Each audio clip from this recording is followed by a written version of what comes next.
بسم اللہ الرحمن الرحیم ایاک نعبد و ایاک نستعین۔ میرے پاکستانیوں، جب میں سمجھتا ہوں کہ یہ اب حکومت کامیاب ہوگی سائفر کو دبانے کے لیے، کیونکہ سائفر کے اندر ایک ایسی چیز ہے جو ڈائریکٹلی یہ جو لوگ اس وقت حکومت کر رہے ہیں اور ان کے پیچھے جو سہولت کار تھا، یہ تو ڈائریکٹلی ان کے اوپر آتا ہے کہ انہوں نے ایک سازش کر کے ایک الیکٹڈ حکومت کرائی، لیکن یہ خود ہی اپنے پیر پہ کلہاڑی مارنے کے لیے ماہر ہیں۔ اتنا ان کو خوف ہے کہ عمران خان کسی طرح الیکشن سے باہر کیا جائے، کیونکہ وہ ڈر لگا ہوا ہے کہ الیکشن میں آ گیا تو ہار جائیں گے، تو ان کی پوری کوشش ہوتی ہے کہ ہر کوئی موقع نہ جائے کہ کسی طرح اس کو ڈسکوالیفائی کرے یا جیل میں ڈالے۔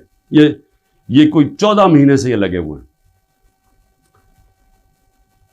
پہلے اس سے میں صرف اعظم خان کے اوپر بات کرنا چاہتا ہوں۔ جس اعظم خان کو میں جانتا ہوں وہ ایماندار آدمی ہے، قابل آدمی ہے، اور جس طرح کی باتیں میں نے پڑھی ہیں سائفر میں وہ کہہ نہیں سکتا۔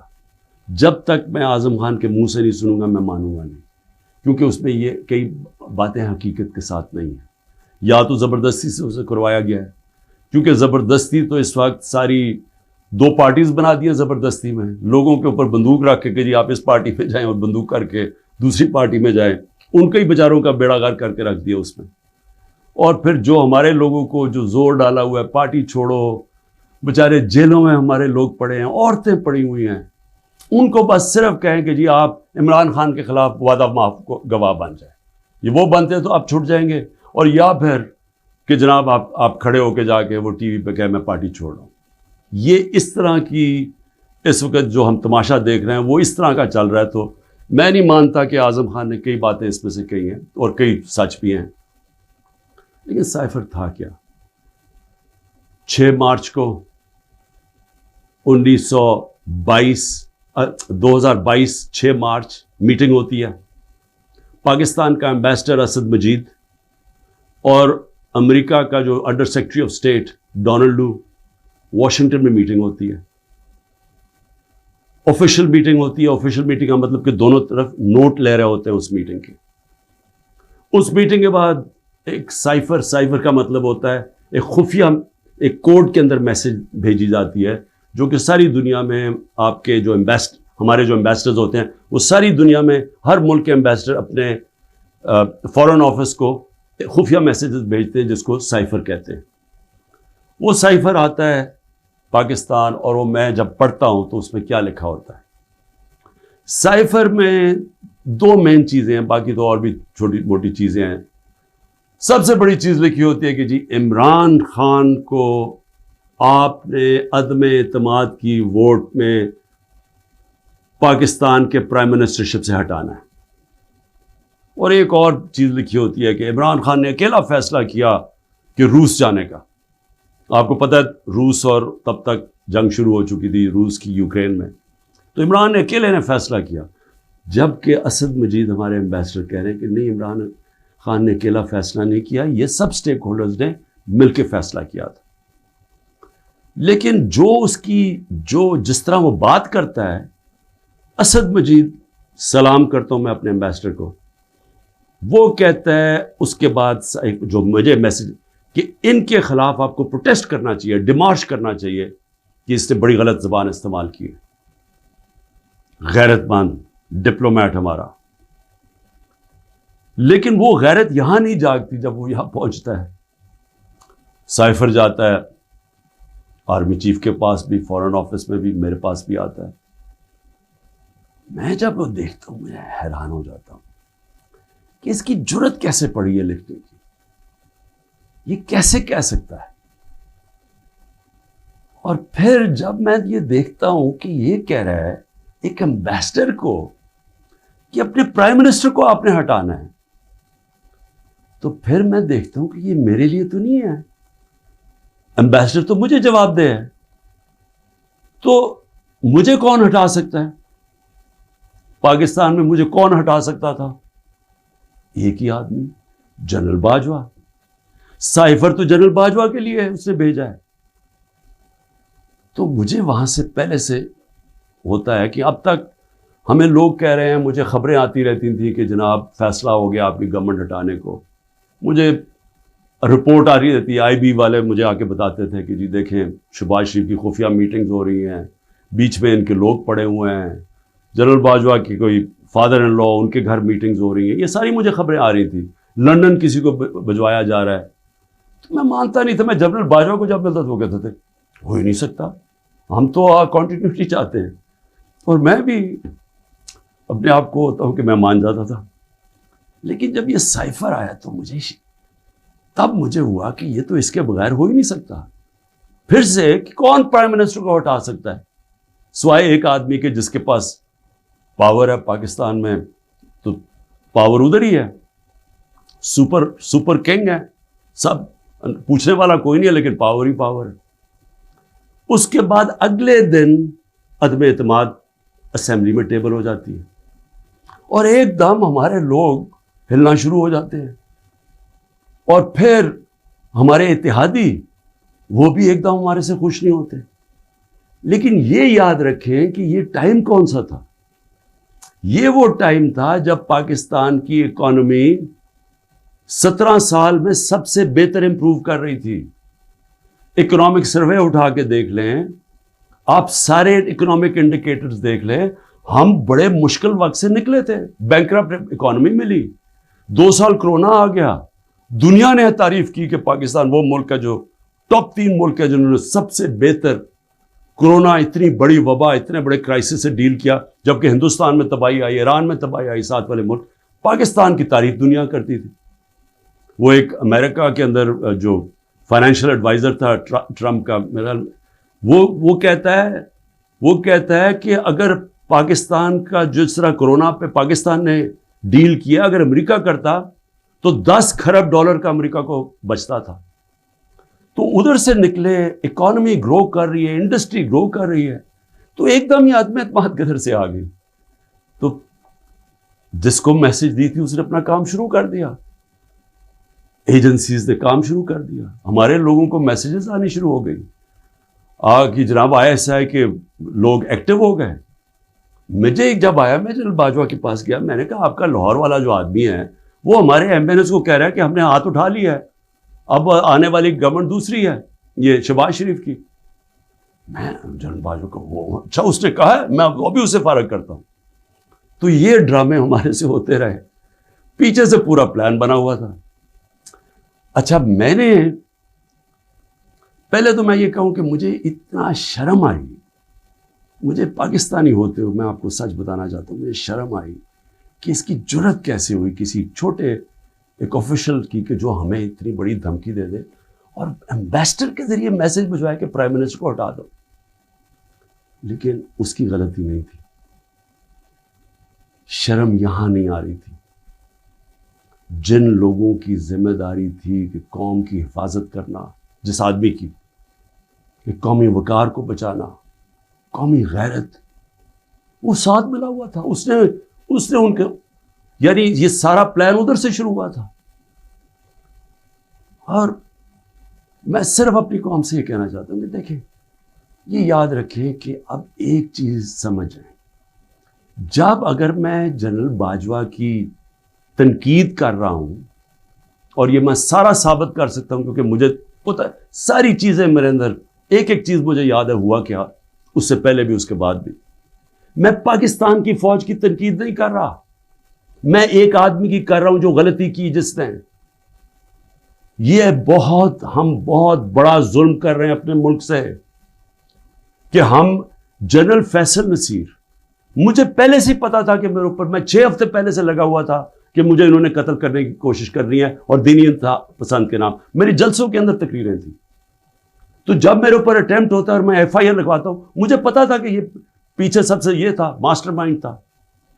اپنی FIR نہیں کٹوا سکا. جب JIT کے اندر یہ ثابت ہو گیا کہ ایک نے 3 شوٹر تھے, تو جو سارا حکومت کا جو انہوں نے کوشش کر رہے تھے کہنے کی جی دینی انتہا پسند ہے, وہ جب سارا وہ ان کا نیریٹو ہی ختم ہو جاتا ہے, تو انہوں نے JIT کو سیبوٹاج کیا. اور پھر میرے اوپر غداری کا پرچہ کر دیا ہے کہ جنرل فیصل نصیر کو میں نے ڈرٹی ہیری کیوں کہا, سائیکوپیتھ کیوں کہا, میرے اوپر غداری کا پرچہ لگ جاتا. میں پھر سے کہتا ہوں, کہ اگر ہم نے یہ کرنا ہے اپنے ملک کے ساتھ کہ کسی ادارے کو اگر میں کسی جج کی بات کروں گا تو میں ساری جوڈیشری کے خلاف ہو گیا، اس کا مطلب کیا، میں پولیس کے خلاف کروں گا تو ساری پولیس کو میں نے برا بھلا کہہ دیا. یہ تو ہم اپنے ملک کو تباہ کر رہے ہیں. یہ پلیز میری قوم پلیز آپ یہ سمجھ جائیں ایک بات، اگر معاشرے سے آپ تنقید ختم کرتے ہیں، آپ معاشرے کی قبر کھود دیتے ہیں. کیونکہ اصلاحات ہوتی کیسے ہے، انکوائری کیوں ہوتی ہے؟ حمود الرحمان انکوائری، جب ہمارا ملک ٹوٹا، ایسٹ پاکستان ٹوٹا، تو جب وہ انکوائری ہوئی، اگر اس کے اوپر عمل ہوتا کہ یہ ہم نے غلطیاں کی ہیں، اپنی اصلاحات کرتے، تو اس کے بعد پاکستان بڑی غلطیوں سے بچ جاتا. لیکن جرات ہی نہیں تھی فیس کرنے کی تنقید. ہم نے وہ اتنا بڑا ظلم کیا کہ 25 سال کے بعد وہ کدھر نکلی؟ حمود الرحمان ہندوستان کے اندر. اب جب یہ ہوا، میں کہتا گیا، میں نے ساروں کو کہا کہ اتنا بڑا ظلم ہو رہا ہے تو اس کے اوپر انکوائری ہو. میں نے چیف جسٹس صاحب کو میں نے وہ سائفر بھیجا کہ جی اس کے اوپر انکوائری کروائیں. نیشنل سیکیورٹی کاؤنسل کے سامنے رکھا. نیشنل سیکیورٹی کاؤنسل کے سامنے 30 مارچ کو میں نے رکھا کہ جی یہ ہے، سارے آرمی چیفز بیٹھے ہوئے تھے، سروس چیفز بیٹھے ہوئے تھے، سب کے سامنے رکھا کہ یہ اس نے لکھا ہے اور آپ کا ایمبیسڈر کہہ رہا ہے کہ ان کو پروٹیسٹ کرو کہ یہ کسی کی جرات نہیں ہونی چاہیے اس طرح کا، کسی بھی ایک ملک کو، آزاد ملک کو اس طرح کا زبان استعمال کرنی. انہوں نے کہا جی ہاں مداخلت تو ہوئی ہے، تنقید کی، امریکہ کو پروٹیسٹ بھی کیا نیشنل سیکیورٹی کاؤنسل نے 30 مارچ کو. میں نے پارلیمنٹ میں لے کے گیا کہ ان کیمرہ میٹنگ کروائی. میں نے کہا ان کے سامنے رکھو. اپوزیشن کو لیڈر ہی نہیں آیا اس میٹنگ پہ. شہباز شریف، آصف زرداری، انہوں نے بائیکاٹ کر دی. کیوں کی؟ کیونکہ ملے ہوئے تھے ساتھ، یہ اس کا حصہ تھے، یہ سازش کا حصہ تھے. کیونکہ کیا یہ پاکستان کے پرائم منسٹر کے خلاف ایک آدمی کہہ رہا ہے کہ اس کو ہٹاؤ، تو کیا یہ عمران خان چھوڑیں کسی بھی ملک کو اجازت دیتا ہے ایسے؟ کیا ایران کے اندر کسی کی جرت ہے کہ ان کے ایمبیسڈر کو کہے کہ جا کے اپنے پریزیڈنٹ کو ہٹا دے؟ یا ہندوستان میں کسی کی جرت ہے کہ کہے کہ یہ ایمبیسڈر کہہ کہ جی نریندر مودی کو ہٹا دے؟ قومی غیرت ہوتی ہے، قومیں غیرت کے اوپر کھڑی ہوتی ہیں، قوم غیرت سٹینڈ لیتی ہیں، مشکل وقت گزارتی ہیں اور مضبوط ہو جاتی ہیں. دنیا ان کی عزت کرتا ہے، دنیا اس قوم کی عزت کرتا ہے جو اپنی عزت کرتی ہے. جب ایک عام آفیشل اس طرح کا سٹیٹمنٹ دے اور میں اس کے اوپر کچھ ہو ہی نہ، یعنی نیشنل سیکیورٹی کاؤنسل میں حیران ہو گیا کہ صرف جی ہم ڈیمارش کرتے ہیں. آپ انکوائری کرنی چاہیے تھی، پوچھنا چاہیے تھا، لکھنا چاہیے تھا کہ اس نے کیوں یہ کہا. اور انکوائری جب ہونی تھی تو ایک آدمی نے سامنے آ جانا تھا، جنرل باجوہ نے. مسلسل یہ جناب ان کی میٹنگز ہوتی تھیں، ان کی وہ چارج ڈیفیئر سے ملتے تھے. کیا ISI کو نہیں پتا تھا کہ پچھلے 3 مہینے کے اندر ہمارے پارلیمنٹیرینز، ہمارے PTI کے بیک بینچرز اور یہ اپوزیشن لیڈر سے بار بار امریکن ایمبیسی میں جا رہے تھے. ارشد شریف نے پورا پروگرام کیا، بتایا کہ کون سے دن کون سے لوگ گئے. راجہ ریاض کا بتایا گیا. کیا راجہ ریاض وہ فورن پالیسی ڈسکس کرنے گیا تھا؟ جو سب سے پہلے بھاگے وہ امریکن ایمبیسی جا رہے تھے. کیا ان کو نہیں پتا تھا؟ اس کے حصہ تھے. سازش ہو رہی تھی کسی طرح عمران خان کو راستے سے ہٹایا جائے، تب پلان بنا. اور مجھے اتنے افسوس سے کہنا پڑتا ہے کہ کسی کو جو بھی لوگ یہ دیکھ رہے تھے کہ یہاں، میں سوچا کہ کیا ان کو کوئی ان کو نہیں ہے کہ پاکستان ایک بڑی خواب کا نام تھا. پاکستان کا مطلب کیا؟ لا الہ الا اللہ. میرے اپنے کوئی لوگ کہہ رہے ہیں عمران صاحب یہ آپ سائفر نہ اٹھائیں پبلک میں، امریکی ناراض ہو جائیں گے. میں پبلک میں جا کے میں کیوں پبلک کو بتایا؟ میں اپنی قوم کو بتانا چاہتا تھا، کیونکہ قوم غیرت مند ہے، قوم کھڑی ہو گئی ساتھ. یہ سیاسی طور پہ نہیں میں کر رہا، میں ایک وہ پاکستانی ہوں جو اس ملک کے جو خواب تھا میں اس میں بلیو کرتا ہوں کہ لا الہ الا اللہ، کوئی نہیں ہے خدا سوائے اللہ کے، میں کوئی کسی کی غلامی نہیں کرنے کے لیے تیار۔ اور میں آپ کو یہ امریکہ کا بھی بتا دوں، دیکھیں امریکہ کی ایک بات سمجھ ہے، امریکہ جو ہے وہ اپنے مفاد کے لیے فیصلے کرتا ہے، وہ دوستیاں نہیں نبھاتا، امریکہ اپنے انٹرسٹ کو پروٹیکٹ کرتا ہے۔ ہمارا کام ہے ہم اپنے انٹرسٹ پروٹیکٹ کریں۔ جب وار آن ٹیرر میں نے مخالفت کی کہ ہمیں امریکہ کی جنگ میں نہیں شامل ہونا چاہیے، اٹھا لے میری سٹیٹمنٹس، میں ہر بار کہتا رہا کہ یہ ہماری جنگ نہیں ہے۔ میں کیوں کہہ رہا تھا؟ میں اپنے لوگوں کے لیے کہہ رہا تھا۔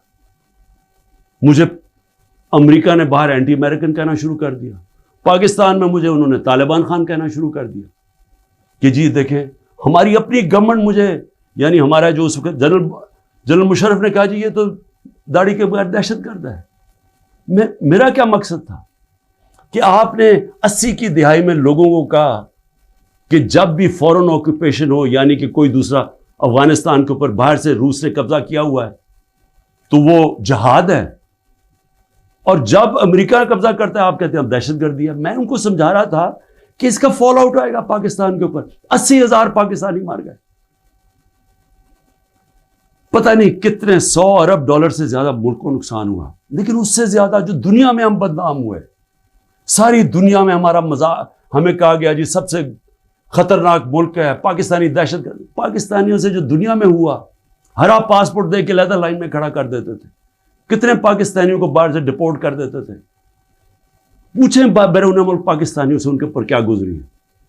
اور مجھے جی عمران خان طالبان خان ہے جی، یہ جی دہشت گردی کے ساتھ ہے۔ اور یہ بھی میں اب آپ کو بتاؤں کہ یہ جو تھا، یہ کیوں میرے خلاف کیس بلڈ اپ ہوا، جنرل باجوہ نے کیوں کہا کہ جی یہ ہم جب روس سے واپس آئے، اچھا روس کیا ہے ذرا سننے والے، اس میں سائفر پہ کیا لکھا کہ عمران خان خود روس کیا ہے۔ کہ میں عمران خان نے خود روس کیوں جانا تھا؟ فورن آفس نے مجھے کہا، بیٹھ کے مشاورت ہوئی، ہم نے سارے پاکستان کے ایکس فورن سیکرٹریز کو بلایا، سب نے کہا کہ آپ کا رشیا جانا بہت ضروری ہے، ہمیں اپنے تعلقات ٹھیک کرنے چاہیے۔ پھر ہمیں 20 لاکھ ٹن گندم چاہیے تھی ان سے، وہ ہم بات کرنا چاہتے تھے، کنسیشن میں تھے۔ اس کے بعد جب ٹینشن ہوئی یوکرین سے تو تیل کی قیمتیں آسمانوں پہ چلی گئیں، کموڈیٹی سپر سائیکل آ گیا۔ انہوں نے کہا کہ آپ وہاں جا کے تو ان سے نیگوشیٹ کریں سستا تیل۔ تو سارا اسٹیک ہولڈرز کے ساتھ کہ جتنے بھی تھے انہوں نے پورا پلان کیا، ہم ٹرپ پہ جانے لگے، شام کو ٹینشن بڑھ گئی روس کی اور یوکرین کی۔ میں نے جانے سے پہلے جنرل باجوہ سے پوچھا کہ کیا مجھے جانا چاہیے یا نہیں، انہوں نے کہا ہم سب بیٹھے ہوئے ہیں، ہمارے خیال میں آپ کو جانا چاہیے۔ تو سب سے پوچھ کے میں روس گیا، میں اپنی ذات کے لیے تو نہیں گیا۔ تو واپس آیا تو جناب جنرل باجوہ نے اس کے 2 دن بعد کہ جی مذمت کرو کہ جو روس چلا گیا وہاں۔ فورن آفس بھی بیٹھا، ہمارے مین لیڈرز بیٹھے ہیں، ہم نے کہا کہ ہندوستان تو مذمت نہیں کر رہا، وہ تو ان کا اسٹریٹجک ایلائی ہے، وہ تو نہیں کر رہا، ہم کیوں کریں؟ اور ہم ان سے ڈیل کر کے آ گئے تھے سستا تیل پہ اور سستی گندم پہ۔ اس کے بعد جا کے ایک نیشنل سیکیورٹی کا سیمینار ہو رہا ہے، جنرل باجوہ میں بیٹھ کے کہتا ہے جی عمران خان ہم روس کی سخت مذمت کرتے ہیں، گورنمنٹ کی پالیسی کے خلاف جا کے سٹیٹمنٹ دے دیتا ہے۔ اس کے بعد حسین حقانی کی ٹویٹ آتی ہے، وہ کہتا ہے جنرل باجوہ پرو امریکہ ہے اور عمران خان اینٹی امریکہ ہے۔ بعد میں ہمیں پتہ چلتا ہے کہ ہم نے $30,000 دے کے حسین حقانی کو جنرل باجوہ نے ہائر کیا ہوا تھا ہماری گورنمنٹ کے دوران۔ وہ بعد میں جب ان کا فیرا، ان کا ایک ادارہ ہوتا ہے جو آپ کو رجسٹر کرنا پڑتا ہے لابیز کو، اس میں پتہ چلتا ہے بعد میں ہمیں۔ تو میرا اپنا ہی آرمی چیف میرے خلاف لابی کر رہا تھا، ان کو بتا رہا تھا میں کتنا برا ہوں۔ میں صرف آج یہ کہنا چاہتا ہوں کہ دیکھیں میرے پاکستانیوں، جو جدھر آج ہم کھڑے ہیں، ہمیں پہلے فیصلہ کرنا چاہیے کہ کیا ہم نے بیکاریوں کی طرح، ایک چونٹیوں کی طرح باقی زندگی گزارنی ہے پاکستانی ہوتے ہوئے؟ جس طرح ہم جا رہے ہیں تو کوئی مستقبل نہیں ہے۔ کیا ہم نے خوددار قوم کی طرح لا الہ الا اللہ جس کا نعرہ تھا، یہ خوددار قوم، لا الہ الا اللہ غیرت دیتی ہے انسان کو، ایک چھوٹے سے انسان کو بڑا انسان بنا دیتی ہے۔ ہم ایک دنیا کے عظیم لیڈر محمد مصطفیٰ صلی اللہ علیہ وسلم، جنہوں نے جب مسلمان کمزور بھی تھے تو انہوں نے 2 سپر پاورز کے سربراہ کو خط لکھا کہ میں اللہ کا پیغام لے کے آیا ہوں، اس پہ چلو گے تو تمہاری بہتری ہے۔ خوددار، اللہ سے صرف ڈرنے والے لوگ، ہمیں یہ کیا بنا دیا انہوں نے کہ جی اپنا ہی ملک کا آرمی چیف ان کو لکھ رہا ہے کہ جی دیکھیں عمران خان یہ اینٹی امریکن ہے۔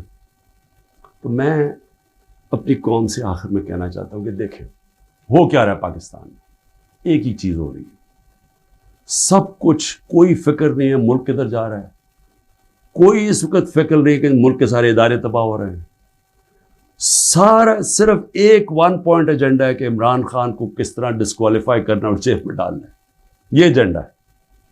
اس کے اندر یہ سائفر بھی آ گیا، یہ نہیں ان کو پتا کہ سائفر میں ان کی تباہی ہے، کیونکہ یہ سب ملوث تھے اس میں، یہ شہباز شریف بھی تھا، زرداری بھی تھا، ساروں کو پتا تھا سائفر کا، سارے میٹنگز کر رہے تھے امریکنوں کے ساتھ۔ اور اس کے اندر جو جنرل باجوہ کا رول ہے وہ سب کے سامنے آئے گا کہ انہوں نے کیا رول تھا اس کا، اور کیسے ایک حکومت جو اتنے سالوں کے بعد صحیح پرفارم کر رہی تھی، جو اکانومی ہماری آگے جا رہی تھی، اس کو گرا کے ایک وہ چوروں کو اوپر لے کے آئے ہیں جو 30 سال ملک کو چوری کر رہے تھے، لوٹ رہے تھے، جو 30 سال ملک کو، جو خود جنرل باجوہ ہمیں بتاتے تھے، جو ملک کی اسٹیبلشمنٹ جن کی چوریوں کی بتاتی تھی، جو ایک دوسری کی چوریوں کا بتاتے تھے، جن کی انٹرنیشنل دنیا میں ان کی چوریوں کے اخباروں میں اور کتابوں میں جن کا نام آتا تھا، ان کو لا کے اوپر بٹھا دیا۔ انکوائری سب سے بڑی یہ ہونی چاہیے اس سائفر کے اوپر، جو ایف آئی اے نہیں کر سکتی۔ اگر صحیح انکوائری کروانی ہے تاکہ ہم آگے یہ غلطیاں نہ کریں، تو انکوائری یہ ہونی چاہیے کہ یہ سازش میں کون کون شریک تھا، کہ گورنمنٹ گرا کے ایک ملک کی اکانومی کی تباہ کیا، آج پاکستان کو گھٹنوں پہ رکھ دیا۔ آج اگر ہم ان کی مدد نہ کرتے اور آئی ایم ایف سے نہ کہتے کہ آپ کی سٹینڈ بائی ایگریمنٹ کے ہم ساتھ ہیں، تو پاکستان ڈیفالٹ کر گیا تھا۔ ڈیفالٹ کرنے کا مطلب کہ آج لوگوں کا معاشی قتل ہو جانا تھا، جو ہو چکا ہے، اس سے دگنی مہنگائی ہو جانی تھی، بے روزگاری، یعنی سارا جو ہماری باہر سے فائنینسنگ ختم ہو جانی تھی، جو آگے آج ہی برے حالات ہیں، اس سے دگنے ہو جانے تھے۔ کون ذمہ دار ہے اس کا؟ انکوائری یہ ہونی چاہیے کہ کس نے کیا، کس پلیئر نے کیا کیا رول پلے کیا، یہ انکوائری ہونی چاہیے۔ اور اس کے اندر یہ ایف آئی اے جو کہ شہباز شریف نے اپنے اوپر نوکر بٹھا دیے ہیں، یہ انکوائری نہیں کر سکتے۔ اور میں جو آخر میں بتانا چاہتا ہوں کہ جو کوششیں ہو رہی ہیں، کوشش کیا ہو رہی ہے؟ ہر چیز کرتے ہیں وہ فیل ہو جاتی ہے، کیونکہ اللہ حق ہے۔ توشہ خانہ کے اندر کیا چیز ہے جی؟ عمران خان نے ان کو کہا کہ جو توشہ خانہ میں ابھی بھی لوگ بیٹھے ہوئے ہیں، جن کا کام ہے اسیس کرنا کہ ایک جب آپ کو تحفہ ملتا ہے اس کی کیا قیمت ہے، میں نے ان کو کہا کہ کم قیمت دکھاؤ، اور آپ وعدہ معاف گواہ ڈھونڈ رہے ہیں کہ کوئی جا کے بتائے کہ عمران خان نے ہمیں کہا تھا قیمت کم دکھائیں۔ اور اس کے علاوہ القادر یونیورسٹی، یعنی یہ سوچیں کہ ایک یونیورسٹی بنتی ہے جو سیرت نبی پڑھانے کے لیے، تاکہ لوگوں کا کردار ہم ٹھیک کریں، کیریکٹر بلڈنگ کریں، بتائیں کہ ہمارے جو بڑے بڑے صوفی تھے یہاں، جن کی وجہ سے اسلام پھیلا، ان کی پیغام کیا تھا، نئے لیڈرشپ پروڈیوس کریں جو کہ سیرت نبی پہ ہوں، اور پھر مفت تعلیم ملے، ٹیکنالوجی بھی پڑھائی جائے، لیکن مفت تعلیم۔ اس وقت سارے جو پڑھ رہے ہیں وہ ہیں جو کہ غریب گھرانوں کے اسٹوڈنٹس ہیں، مفت پڑھ رہے ہیں وہاں۔ یہ جناب عمران خان نے جرم کیا ہے کہ جی القادر یونیورسٹی بنا دی، جو ذاتی فائدہ ہو گیا مجھے، جس طرح کہ مجھے اس سے کوئی آمدنی آ رہی ہے، جس طرح شوکت خانم سے ہی آ رہی ہے یا نمل یونیورسٹی سے۔ اور پھر میرے اوپر پہلے ظلم کیا جاتا ہے اور میرے اوپر ہی کیسز کر دیتے ہیں۔ 9 مئی کو سپریم کورٹ کہتا ہے کہ عمران خان کے اوپر غیر آئینی اور غیر قانونی واردات کی گئی, مجھے وہاں سے اغوا کیا گیا, جو کمانڈوز مجھے وہاں سے لے کے گئے. سپریم کورٹ کا ورڈکٹ ہے. اور جس طرح مجھے ذلیل کیا, لوگوں کو مارا, ڈنڈے مارے, وکیلوں کو مارا, اس کے بعد ساری دنیا میں خبر دیکھا کہ مجھے ایک مجرم کی طرح پکڑ کے لے کے جا رہے ہیں, تو میرے اوپر 30 کیس ہو جاتے ہیں. جب میں 4 دن بند ہوتا ہوں اندر, جب جیل کے اندر, تو 30 کیس میرے اوپر ہو جاتا ہے کہ جی میری وجہ سے وہ جو رد عمل آیا.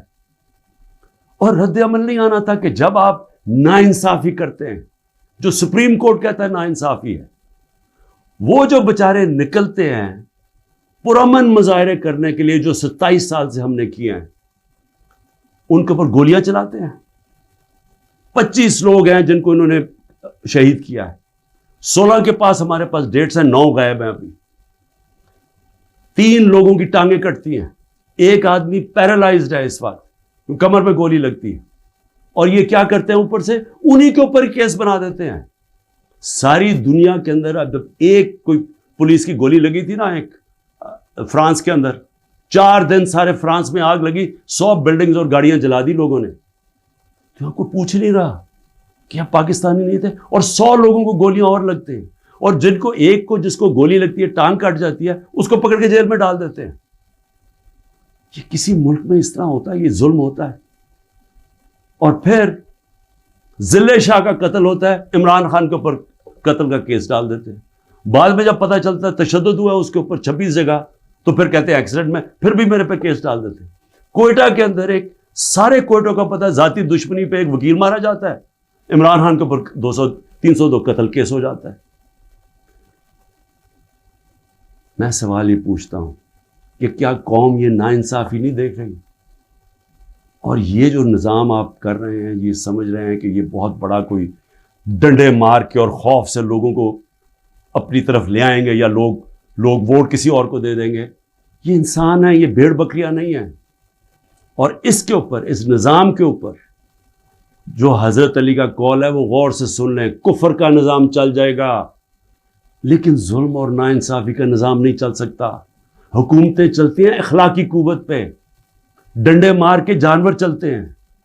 ڈنڈے مار کے نہیں چلوا سکتے آپ لوگوں کو. لوگوں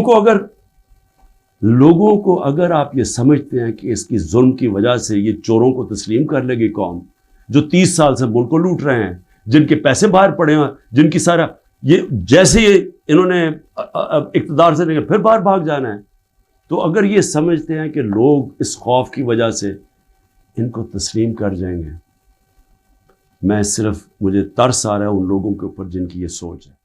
پاکستان زندہ باد.